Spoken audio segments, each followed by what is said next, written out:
Good morning, viewers. My name is Olawumi Yohana. I'm a psychologist from Arodi Trauma Care Foundation. This morning, we will be discussing an important and interesting topic called how physical illness contributes to depression. I will not be doing this alone today. I have with me my team, and on my left, Adeleke Tusan. Adeleke Taiwo. Abimbola Awosiri. we had or we've heard people say things like when you feel weak or you feel sick in your body, you just have to feel positive, and when you feel positive, you can shake off any emotional feelings or that comes with such illness.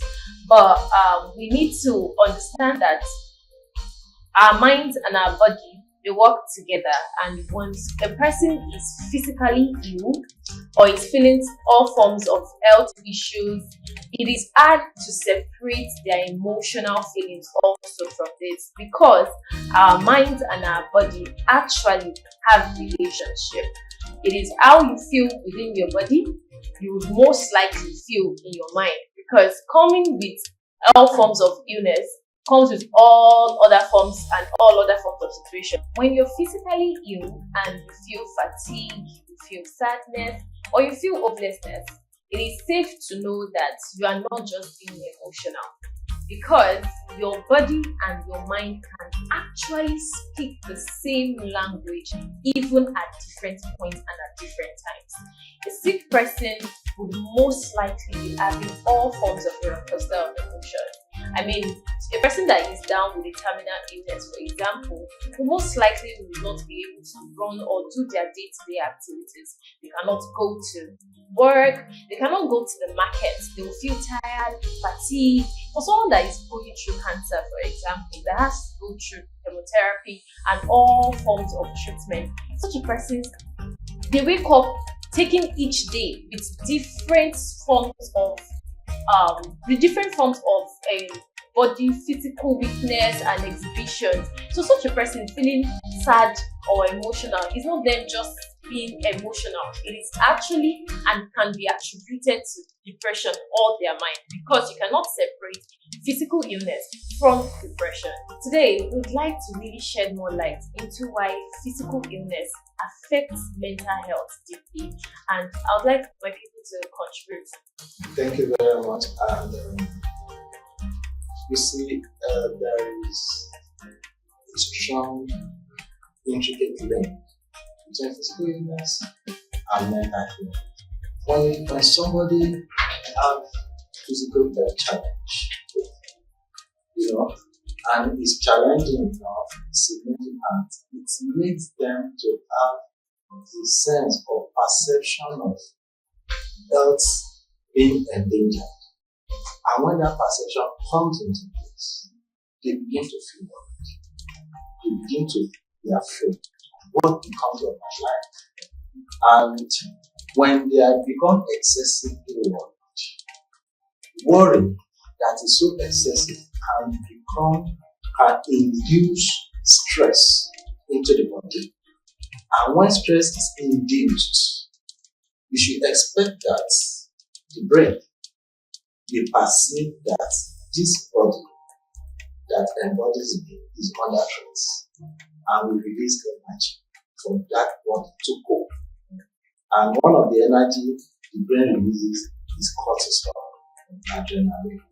And when these things are unduly introduced into the body, they make the whole body temperature to be unnecessarily hot, which can tail down to this person experiencing lack of proper sleep, poor sleep, which can also be a gateway to depression. Thank you. Okay, and there's something I would like to say, a perspective I want to share.